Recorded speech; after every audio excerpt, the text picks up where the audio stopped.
Welcome to episode number 2 of My Midland, the podcast for the city of Midland. My name is Erin Bailey, your public information officer, and today I am joined by Jose Ortiz, our director of engineering. And thanks for joining us, Jose. Thank you for having us. Appreciate it. You ready to tell everyone all the things about your new projects? We have a lot going on, so I'm ready to share. But first, we want to learn a little bit more about you. Okay. Talk to me, how long have you been in this position, and what did you do before you got here? So I've been with the City of Midland 8 years as a Director of Engineering Services, and before that I was in Arizona. That's where I actually went to school, graduated with a civil engineering degree with the University of Arizona, and then started my career on the private side, and then transferred over to the City of Tucson, and after that came over to Midland. So I've been doing this for a little more than 20 years now. And what, obviously the job brought you to Midland. Yes. How have you liked your time here so far? We love Midland. Oddly enough, I actually was raised in Texas. So I actually grew up in Abilene, Texas, and then decided I wanted to go to Arizona to go to school. And that's where I met my wife, who was born and raised there. So it took us 20 years to convince her that West Texas wasn't that bad. So oddly enough, I do feel like I have a lot of ties to West Texas, and used to come here in high school to Midland to compete, whether it was football, running track. So yeah. I was familiar with Midland, so we were excited to be able to come to Midland 8 years ago. Well, we're glad to have you back. Well, thank you. And we'll just dive right into it. To start, talk to us about the current projects that you guys have going on in Midland. So there's a few, a little more than a few. Yeah. So we'll talk about the 2017 road bond projects and give everyone an update on those projects. Back in 2017, the voters voted on 26 projects for us to move forward with a $100 million bond. And of those 26, today we have 15 completed, and we currently have 7 either in contract or in construction. So we'll finish up the next 7 throughout this year, and then we'll have the remaining 4 ready to go to construction next year. So there's quite a few going on. The 7 are in construction right now, and I had to make a list so I wouldn't forget. But we have A Street South, which goes basically from just south of, around Missouri up to Cuthbert, and then the A Street North is another project, and that goes from Scarborough to basically just south of Wadley. Okay. We also have St. Clair that's going to go to construction here soon. Thomason is currently in construction. We have Sunglow, that's south of I-20, that's going to go to construction here soon. New York Avenue is currently in construction, and Annetta will be in construction. Actually, it's in construction now, and that should be completed here in the next month or so. So those are the 7 projects we have, and then the 4 projects coming up will be the big one, Garfield, Solomon, Main Street in Illinois next year. And when it started, so many are already finished. Is it neat to see the progression through that? Obviously, there's still a lot to go, but now that you can see all the work that's put in and the reward, I guess. It is, and we're fortunate that we're able to get some of the projects started a little bit sooner because we've seen some cost savings. Obviously, COVID slowed things down, but it actually was good for us because construction costs actually stabilized enough for us to get more projects done and also have pretty competitive bids, and so we were able to save some dollars. So we're excited about that. We have some major projects coming out, so I don't want to overcommit and say, oh, we're going to be under budget. We don't know that until we get all the projects bid out, but right now it's looking good. So we've been really fortunate to get many projects completed, which is for everybody rewarding, and also be able to do it with some cost savings. And talk to me about A Street. That's a big road that people use to commute to and from downtown or work or whatever it may be. What is all the construction that's going on there, and how long do you think that will take to finish? So I'll answer 2 questions there. Some of these projects go much faster because we're just doing the roadway itself, the paving. Other projects take much longer because it's in the older part of the city, so our utilities are in need of repair. So it doesn't make any sense to put in a brand new road if you have your water lines and sewer lines that are going to collapse on us or fall apart. So projects like A Street, that's the older part of the city, so we actually have to go in and take out all the utilities. So basically replacing sewer line, water line, and we're also trying to enhance some of the storm drain systems. So all that underground work takes quite a bit of time. So that's the reason why it's taken so long to get the A Street South portion completed, is because all the utilities that are being replaced. Now that that's really close to being completed, we're going to come back with a separate contract, which the contractor's starting now, and repave A Street, basically from the south end of the project to the north end being Cuthbert. And so you're going to see that phenomenon in many of our projects that are in the center of town. All the utilities have to be replaced. So to answer your question, A Street, we're probably another I want to say about 4 months out from having that road completed. All the way? Well, just the southern portion. Okay. And so from the south end to basically Cuthbert, that'll be done in 4 months. The next project that's starting from Scarborough going north, that's more intense because not only are we dealing with utilities, we have to replace utilities and enhance the storm drain system. That road is what I call inverted, and what that means is that your road is shaped like this. And the reason it's shaped that way is it carries water. Like a V almost. That's right. And most of your projects or roadways are actually crowned. And so that's your traditional cross section is a crown section, and your water runs to the curb and then runs down to wherever it needs to go. In this situation, the roads were designed, and Midland roads are designed inverted to carry water. So that's a phenomenon that people aren't really familiar with, is that we don't have a storm drain system. Yes. It's very flat here, so a lot of roads are inverted. A Street is one of those. So in this situation, when you put asphalt back on an inverted road that carries a lot of water, it deteriorates the asphalt much faster. So we're going to use concrete on A Street. So that's a long-winded answer to tell you that it's going to take a little bit longer to construct because we're going to put concrete in place, but the road will last 40 years versus 15 years because it was asphalt with water running on top. So that project is probably going to take closer to probably anywhere from 12 to 18 months to complete that northern section. Wow. It is a long project. And during that time, will there always be at least one lane open for traffic, or will we actually have to shut down a portion of it at times with detours? For A Street, we're in pretty good shape. Right now, we did have to kind of shut down the Scarborough intersection at A Street because we're trying to make the connection to the draw. But once we get out of that scenario, we should have a lane open in each direction at all times. A Street is actually pretty wide, so it's going to be easy to keep access in either direction at all times.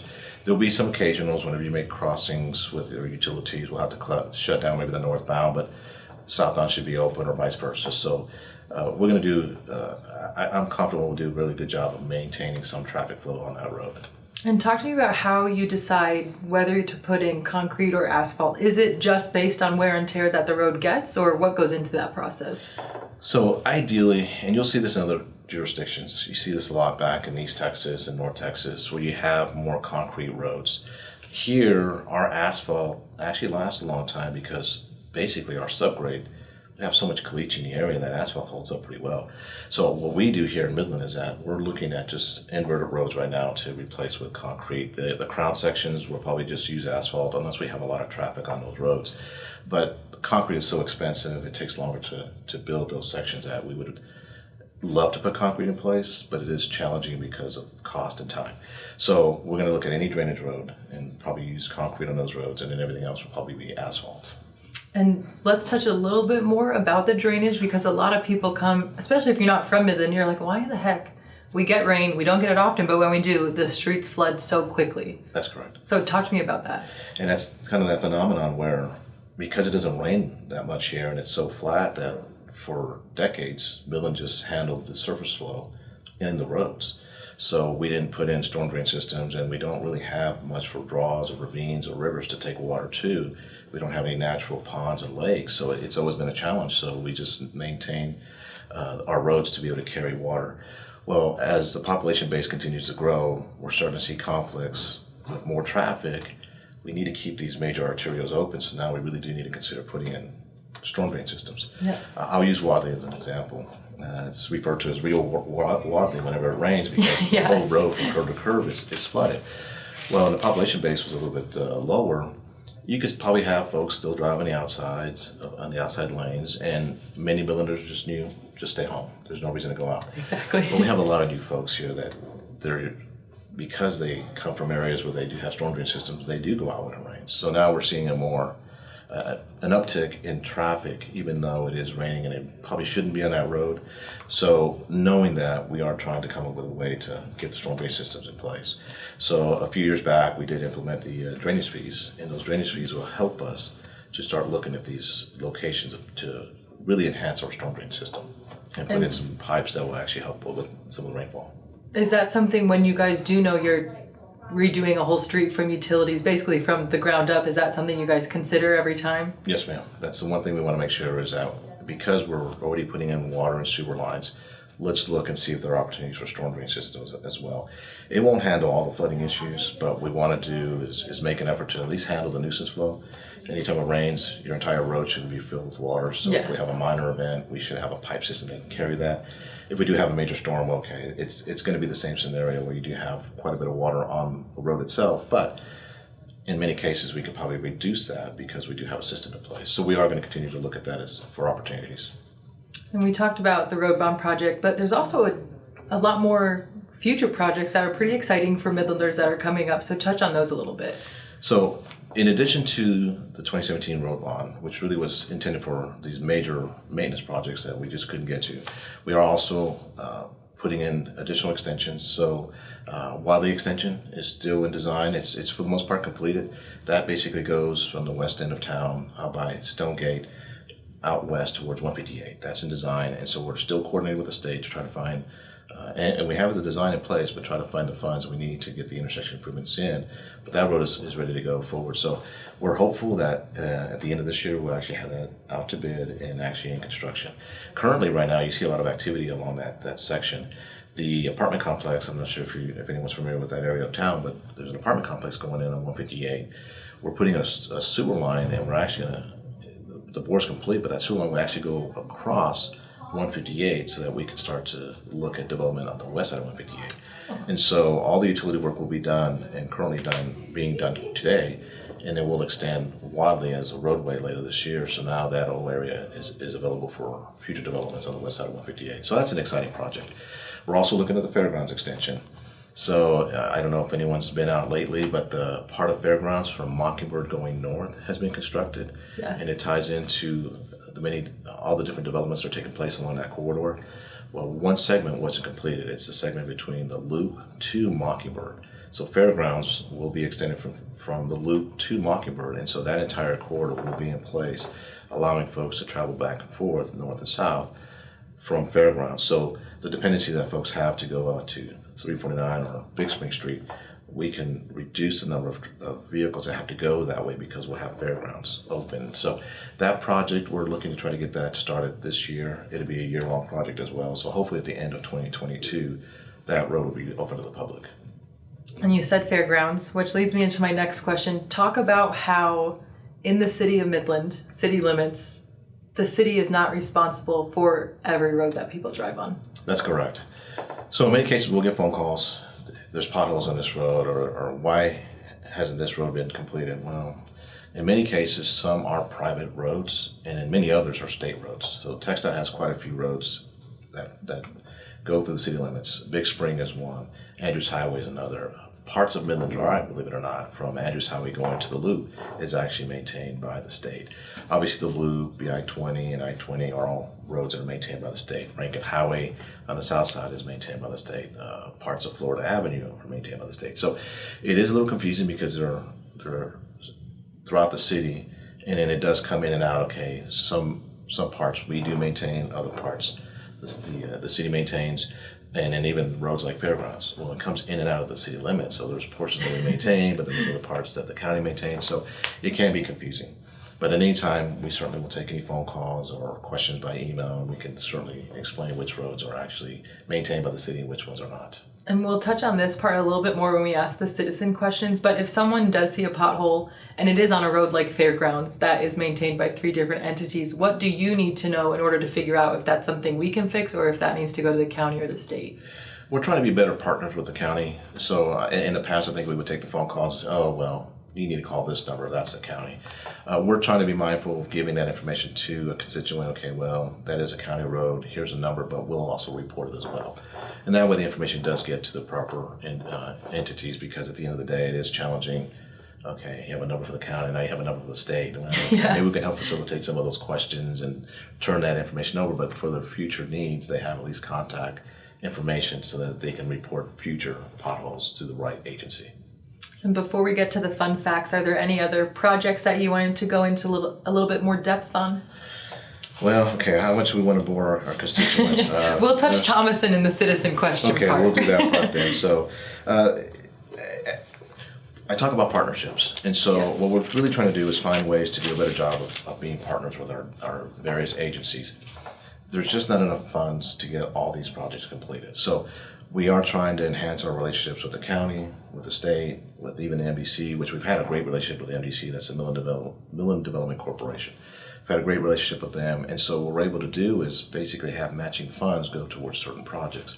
And so we want to continue to do that. Even with the CDBG funds, those are federal funds for opportunities, and CDBG stands for Community Development Block Grant Program. So there are opportunities to look at infill projects in certain parts of the city that if we partner with our CDBG team, we can actually provide more improvements for roads that are actually in the city. We have a large number of platted lots that either don't have water, sewer, or even roadways. So they may be platted, ready for development, but they don't have the infrastructure. So if we work with our team with CDBG, we're actually able to, we have some additional funds. Maybe if we put them together, we can get some roads done. Yes. And really encourage infill projects, because it is a strain on the city to work with developers, and we're extending water and sewer and roadways out to the outskirts of the city when we have so many lots in town that if we just put a little bit of money together, we can actually provide the infrastructure and encourage infill development, and that's much closer to the downtown region. It's less of a strain on our infrastructure. So those are the types of programs we're trying to enter and just, again, stretch those dollars. So the partnerships are really important, like I said, with the state, the county, CBG, MDC, and even developers. So those are the things we're really trying to look to move towards. And so a couple of projects, I'll mention the CBG team. We're looking at Fort Worth, doing some improvements on Fort Worth, and eventually Barrett Street. We also have roads like Bunch and Madison, South California to Cloverdale. That's just west of Bunch Elementary School. There's quite a few lots that are available for development, but the infrastructure's out there. So those would be roads you'll see going into construction pretty soon. So we're excited about that. With the TxDOT, we're looking at 2 intersections. I mentioned the one at Wadley when it comes to the 158. We're also working with them for the intersection at Briarwood and 158. That's an area where we've seen an increase in crashes, so we're trying to find a way to get improvements in there and to get a signal at that location as well. So we've been pretty proactive with a lot of different things. Another site that we just completed is La Mesa and the Loop. Yes. So that was a partnership with the developer, the state, and the city to work together to get that signal in place. So I think that was a really great project, because now La Mesa actually goes all the way north, and you can actually get to Mockingbird on La Mesa. North of the Loop is called Stonebridge, so it changes names, but it does allow commuters to take that road all the way to Mockingbird. You're not having to go back to Big Spring. So those are types of partnerships we're really looking to enhance, and it's been good. And then we have a drainage project. I should note that. So You're just a little busy. a little busy, and so. But there's certainly projects that I think everyone has an interest in, because some of our drainage projects, we're trying to find ways to reduce our floodplains. So FEMA has these floodplains, and these floodplains, if you live in any one of these locations, you have to pay more insurance, or you have a difficult time developing it because you have to deal with the floodplain issues.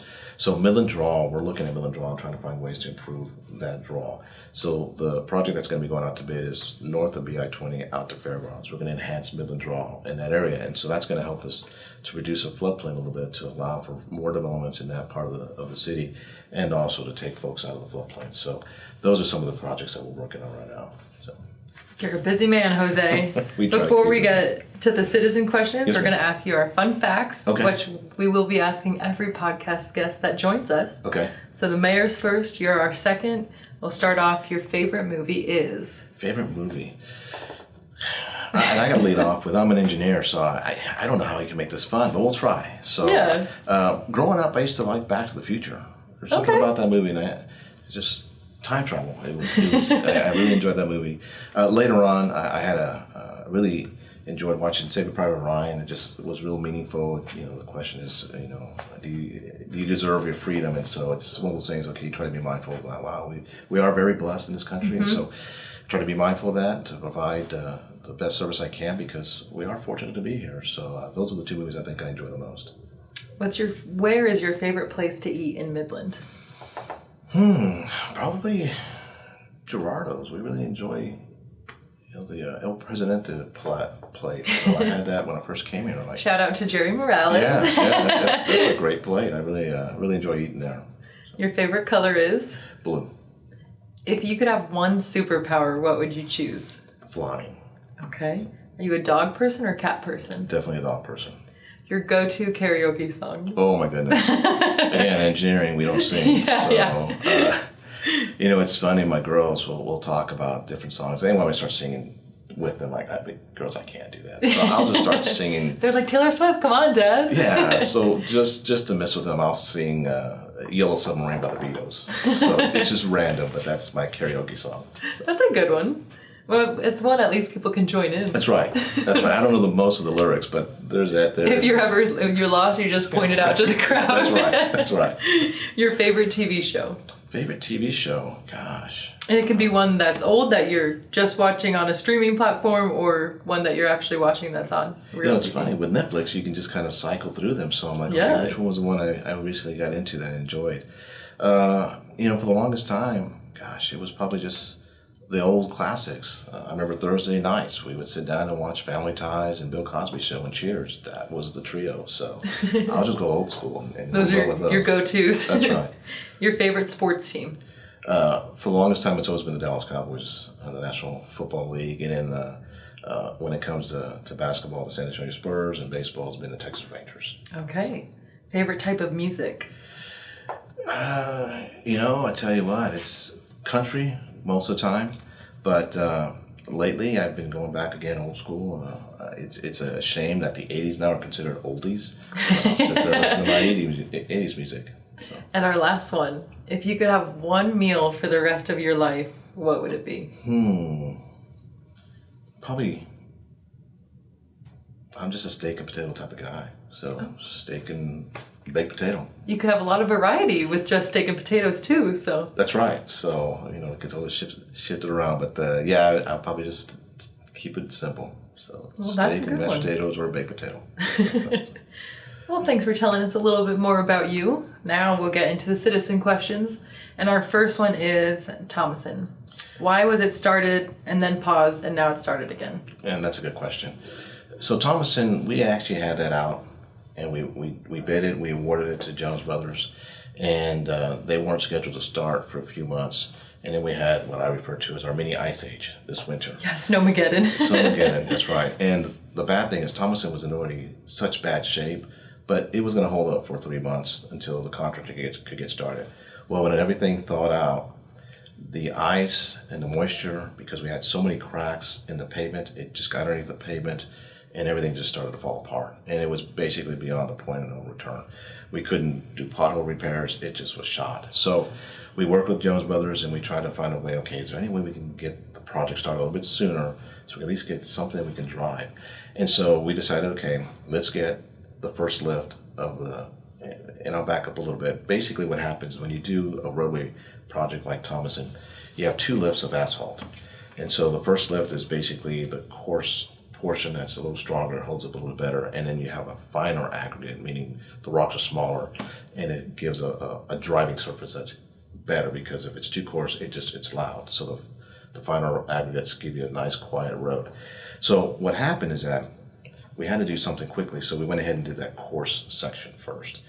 And the reason there are so many big bumps is because as you transition from the segments of the roadway that this is just going to be asphalt, we had areas where we're going to be adding concrete. So we didn't want to pave that with this asphalt and then rip it all out to replace it with concrete. So that's the reason we had all those bumps. Every time we had a bump, well, that was a location where we were going to put concrete. Okay. And so now they're back in there and they're going ahead and they're putting in the concrete at each of these intersections. And then once we have that completed, then we'll put that final surface. And so everything will be nice and smooth again. But that was the reason why we just had to do something, because otherwise people would be driving on caliche roads and it'd have been worse, believe it or not, if we didn't treat it. So that's the reason why we went ahead and did that first course on parts of the roadway. And what do you think the timeline is for that project?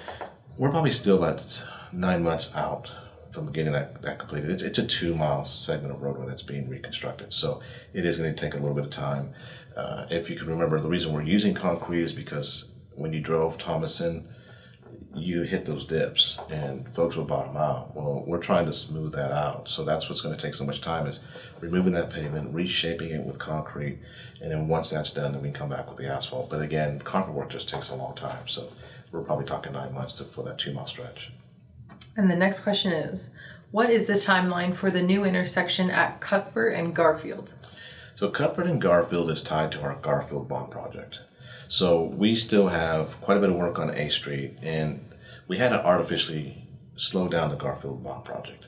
That was our year 3 project, but because we started A Street, we realized that even though we were trying to be strategical with Michigan, Texas, and Louisiana, on trying to keep traffic flow going back and forth, the contractors had a difficult time trying to keep roads open while they had other ones in construction. And so those were 2 parallel roads. Well, A Street and Garfield are 2 parallel roads, and they're major corridors. So the last thing we wanted to do is like, well, let's not do that again, where you have 2 roads that are parallel, that are major trunk lines or corridors under construction at the same time.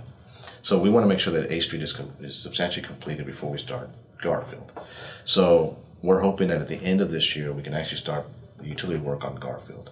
Once we trigger that, then it's 18 months from that point to get that roadway done.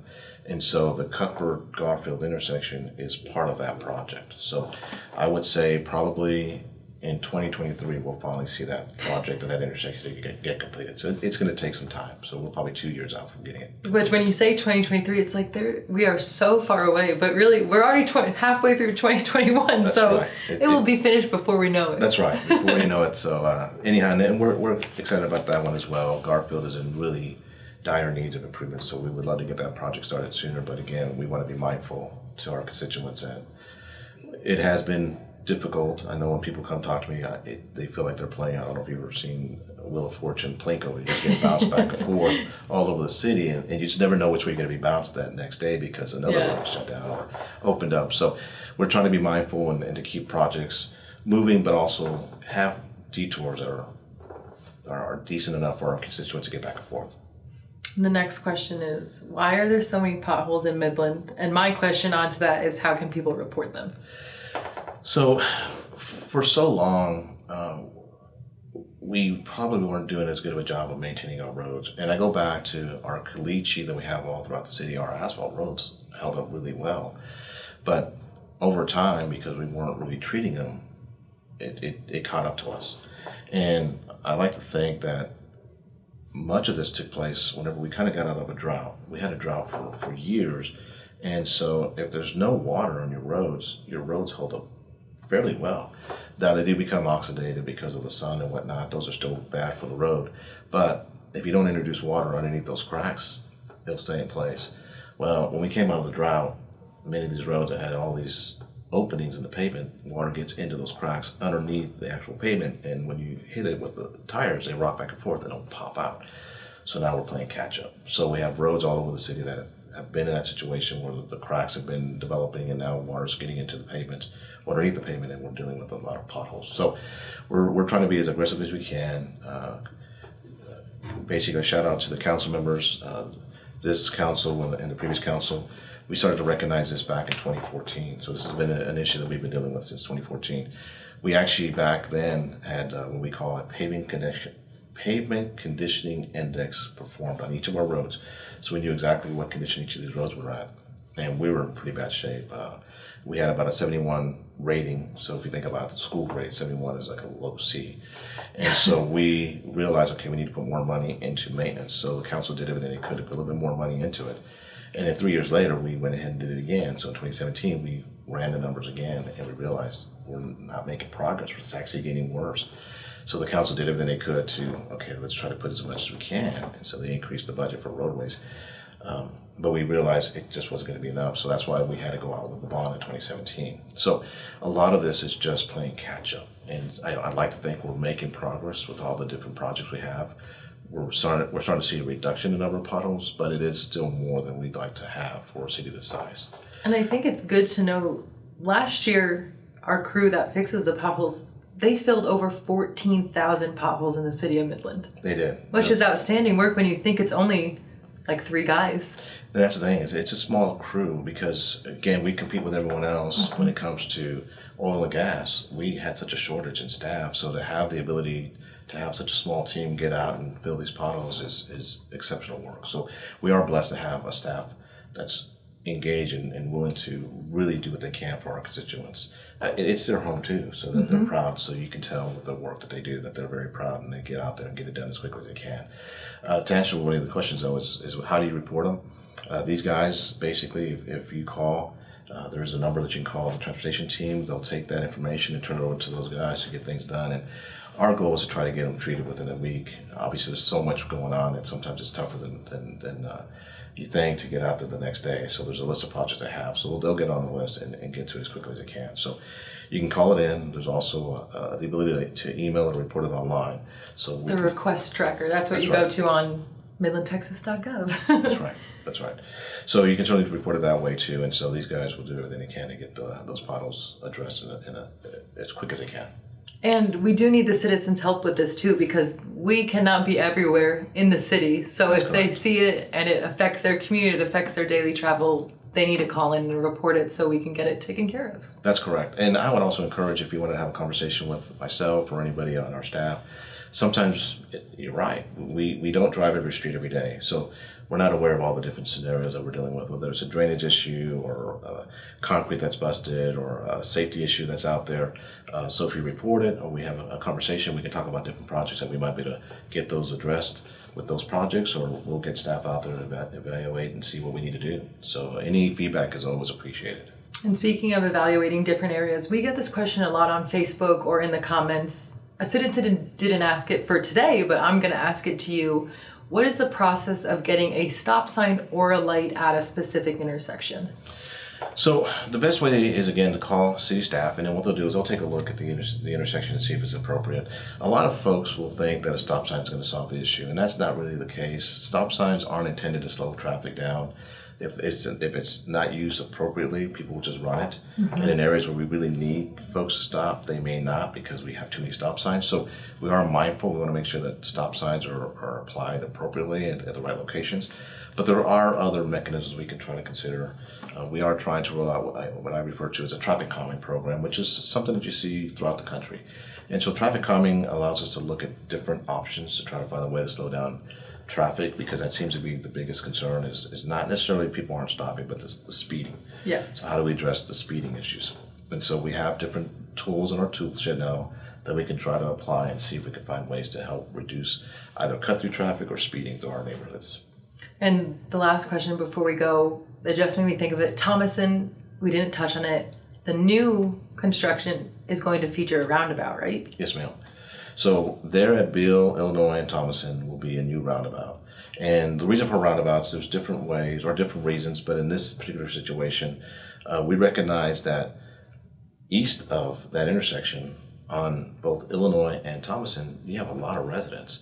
So many of the driveways coming in and out are going to these single-family dwellings. So in the past, Thomason in Illinois was treated as a major road. Well, it still functions that way, but we want to make sure that we have some mechanism to kind of help slow traffic through that intersection and then as you enter these neighborhoods. So a roundabout is a perfect application. The other reason for the roundabout in that location is that it's so close to the loop. So you already have the signals at the loop, and we're having, in the future, we'll have probably a signal at Trade Winds and Thomason. So if you have too many signals too close to each other, it actually breaks down the operational flow and the efficiency of traffic going back and forth. So the roundabout helps to have continuous traffic flow through the intersection. You do have to slow down, which is what we want for the neighborhoods, but it also allows for folks to kind of continue to move away from the intersection so we're not stacking vehicles in the intersection, because then we run the chance of stacking vehicles at that intersection at Thomason and Bill back into the loop or vice versa. Yeah. So we want to be mindful of that. We can time and phase our signals much better if we have continuous flow, and so a roundabout allows us to at least provide some continuous flow through that portion of our system. And before we go, is there anything else that you want to add and want the citizens to know? I may have bored everybody, so I apologize for that. Great information, though. Yes. No, but the one thing I do want to express my appreciation to our constituents. The patience, I appreciate everyone's patience. Going through so many projects and so much construction is frustrating. We have our list of projects, so you got the city constructing roads, we have the county constructing roads, we have the state constructing roads, we have oil and gas activity, and we also have developers. So you have 5 entities that are out there constructing roads and causing detours, and so it is a burden, and it is one of those things where it's challenging to try to find a way to get back and forth to work. So I do appreciate everyone's patience. And we do recognize that some of these roads seem like they're taking longer to get constructed than others. The reason for that is, like I just noted, there's 5 groups that are out there constructing roads, and we only have so many contractors. So AT&T and Encore, they only have so many providers or contractors that can also provide the ability to move power poles and their facilities. So that's a slow process just because they're spread thin. Our contractors are spread thin. So we wish we could find a way to speed up these projects, but because we just don't have the resources, it's tough to do that. So bear with us. We're going to get these projects done, and we appreciate everyone's patience. Jose, thank you so much for joining us and telling us about all things engineering in Midland. I appreciate it. Anytime. Everyone, that concludes episode 2 of My Midland. I'm Erin Bailey, your Public Information Officer. Join us next time.